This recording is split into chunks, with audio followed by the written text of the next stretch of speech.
చెందిన ఆసంపల్లి మహేష్ అనే యువకుడు, ఒక దళిత యువకుడు నిరుద్యోగానికి గురై కేసీఆర్ గారు ఏదైతే ఉద్యోగాలు ప్రకటిస్తారని చెప్పేసి అన్నారో, మాట తప్పిన కేసీఆర్ వల్లనే ఈరోజు ఆసంపల్లి మహేష్ అనే ఒక దళిత యువకుడు ప్రాణాలు కోల్పోవడం జరిగింది.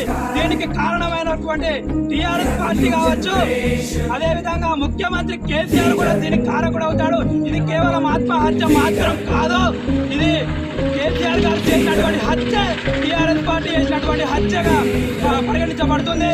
కావున ఈ యొక్క నిరుద్యోగంతో చనిపోయినటువంటి ఆసంపల్లి మహేష్ కుటుంబానికి వెంటనే కేసీఆర్ ప్రభుత్వం 50 లక్షల నష్టపరిహారం మరియు ఆ కుటుంబానికి ఒక ప్రభుత్వ ఉద్యోగం కల్పించవలసిందిగా రామకృష్ణాపూర్ కేతనపల్లి మున్సిపాలిటీ బీజేవైఎం ఆధ్వర్యంలో డిమాండ్ చేయడం జరుగుతుంది.